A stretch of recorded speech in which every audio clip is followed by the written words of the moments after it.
নমস্কার বন্ধুরা, জয়ার পাকশালাতে সবাইকে স্বাগত। আজকে ইলিশ মাছের মাথা দিয়ে বাঁধাকপির তরকারি করে দেখাবো, যেটা বাঁধাকপির ঘন্ট। আমাদের বাঙালির কাছে গরম ভাতের সঙ্গে অপূর্ব খেতে লাগে। সবাই কম বেশি খুবই পছন্দ করে। রেসিপিটি পুরো দেখার অনুরোধ রইল। আসুন দেখে নেওয়া যাক এই বাঁধাকপির ঘন্ট করতে কি কি লাগছে আর কিভাবে করছি। এর জন্য একটা ইলিশ মাছের মাথা নিয়েছি, একটা বড় সাইজের 1 কিলো 250 ওজনের ইলিশ মাছের মাথা ভালো করে ধুয়ে রেখে দিয়েছি। কড়াই বসিয়ে তার মধ্যে সর্ষের তেল দিলাম, নুন হলুদ মাখিয়ে মুড়োটা এর মধ্যে দিয়ে দিলাম। আমি মুড়োটা কাটিনি, এটা গোটাই রেখেছি, ভাজা হয়ে গেলে ভেঙে দেব।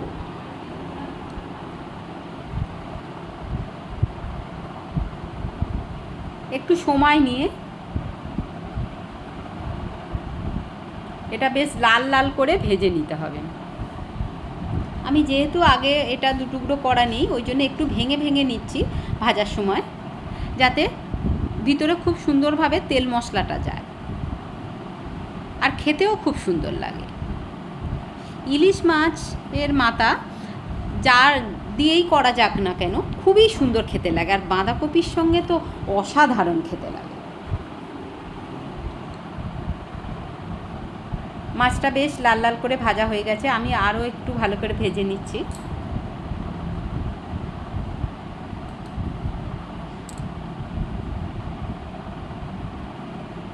এটা ভাজা হয়ে গেছে, আমি তুলে নিলাম। দেখুন কতটা লালচে করে ভেজে নিয়েছি। কড়াইতে অনেকটাই তেল আছে, আমি আরও একটু তেল দিলাম, পুরোটা সর্ষের তেলেই হচ্ছে। আমি এরকম করে 2টো মাঝারি সাইজের আলু ডুমো ডুমো করে কেটে নিয়েছি, সেটা দিয়ে দিলাম। আপনারা সর্ষের তেল দিয়েও করতে পারেন, তবে এই সাদা তেল দিয়েও করতে পারেন, সর্ষের তেল দিয়ে করলে একটু বেশিই ভালো লাগে। আলুটা বেশ লালচে করে ভেজে নেব।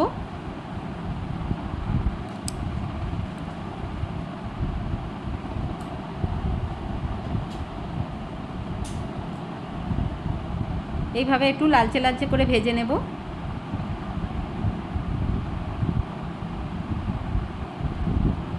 বেশ ভাজা হয়ে গেছে সুন্দরভাবে।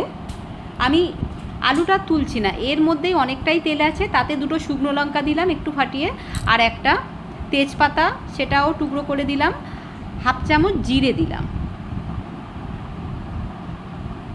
আর একটা মাঝারি সাইজের পেঁয়াজ টুকরো করে নিয়েছি সেটাও দিয়ে দিলাম। পেঁয়াজটা একটু সুন্দর করে ভেজে নেব।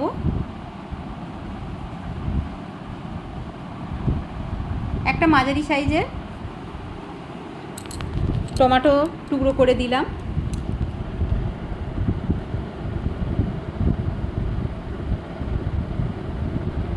আরও একটু ভাজা ভাজা হতে দেব। এখানে আমি 1 চামচ আদা রসুনের পেস্ট ব্যবহার করলাম। এখানে আদা রসুনের পেস্টটা ব্যবহার করলে শুধু আপনারা আদাও দিতে পারেন, তবে এর সঙ্গে রসুনটা দিলে এর টেস্ট অনেক গুণ বেড়ে যায়। হলুদ দিয়ে দিলাম 1/2 চামচ,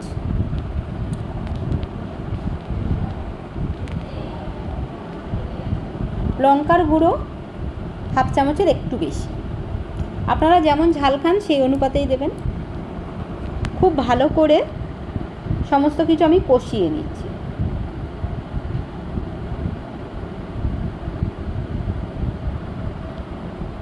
কাঁচা লঙ্কা 4টে আমি 2 টুকরো করে দিয়ে দিলাম।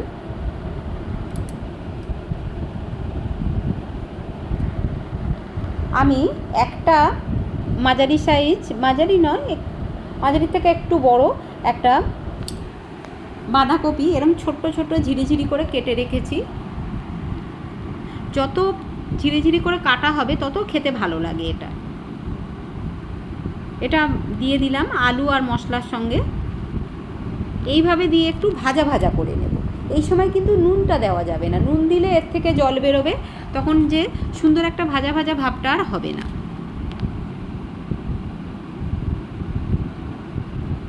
আমি এখানে কোনো জল ব্যবহার করব না। জল না দিয়ে এইভাবে যদি করা যায় এর টেস্ট অনেক গুণ বেড়ে যায়। এটা একটু মিডিয়াম ফ্লেমে ঢাকা দিয়ে দিয়ে আমি এরপর ভাজাটা হয়ে গেলে ঢাকা দিয়ে দিয়ে করব।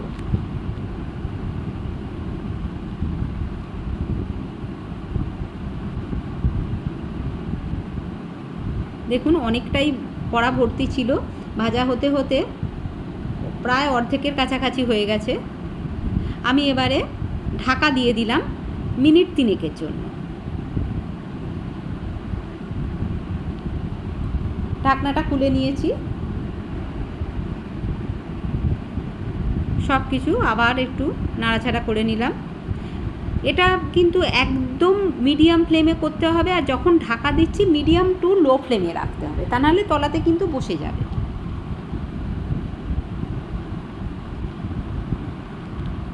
নুন দিয়ে দিলাম এবারে 1 চামচ, ছোট্ট চামচের 1 চামচ।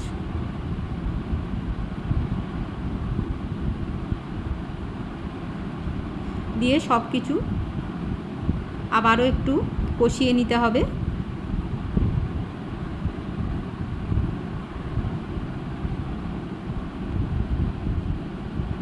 এবারে আমি ভেজে রাখা মাথাটা দিয়ে দিলাম, মাছের মাথাটা একটু ভাঙা ভাঙা মতো করে দিচ্ছি। আমি এটা ঢাকা দিয়ে দিলাম আবারও 2 মিনিটের জন্য।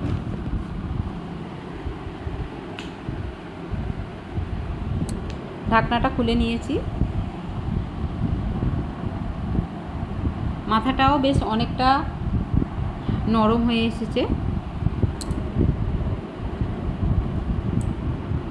সমস্ত কিছুর সঙ্গে খুব ভালো করে একটু কষিয়ে নিতে হবে। আমি একটা ভাজা মশলা করে রেখেছি, জিরে, ধনে, শুকনো লঙ্কা, সেটা ড্রাই রোস্ট করে গুঁড়ো করে রেখেছি, সেটা দিয়ে দিলাম 1 চামচ। এই মশলাটা যে কোনো আমিষ বা নিরামিষ তরকারিতে আপনারা যদি ব্যবহার করেন অপূর্ব টেস্ট হয়। নিরামিষ তরকারি হলে এর সঙ্গে গোটা গরম মশলাটাও দিয়ে দেবেন, একটু মিক্সিতে পেস্ট করে নিলে সমস্ত কিছু খুব সুন্দর একটা টেস্ট আসে। চিনি দিলাম আমি 1/2 চামচ। চিনিটা দিলে এর টেস্ট অনেক গুণ বেড়ে যায়। আপনাদের যদি অসুবিধা থাকে আপনারা নাও দিতে পারেন, তবে চিনিটা একটু দেওয়ার চেষ্টা করবেন, টেস্ট বেটার হবে। খুব ভালো করে সমস্ত কিছু সিদ্ধ হয়ে এসেছে।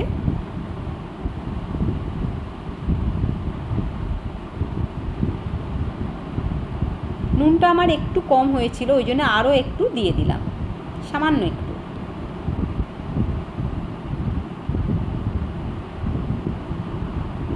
দারুণ সুন্দর একটা স্মেল বেরোচ্ছে। গরম ভাতের সঙ্গে এই রকম যদি ঘন্ট থাকে বাঁধাকপির, আর কোনো কিছুই লাগবে না, অপূর্ব খেতে লাগে, অপূর্ব বললেও কম। সব কিছু খুব ভালো করে হয়ে গেছে। আমি গ্যাসের ফ্লেমটা অফ করে দিলাম। প্লেটের মধ্যে আমি এবারে এটা সার্ভ করে নিচ্ছি। দেখুন কত সুন্দর দেখতে লাগছে। রেসিপিটি ভালো লাগলে লাইক, শেয়ার, কমেন্ট এবং সাবস্ক্রাইব করতে ভুলবেন না।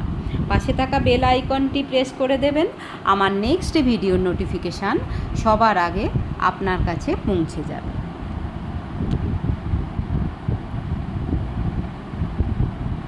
কেমন লাগলো অবশ্যই কমেন্ট বক্সে জানান। আপনাদের কমেন্টের অপেক্ষায় রইলাম।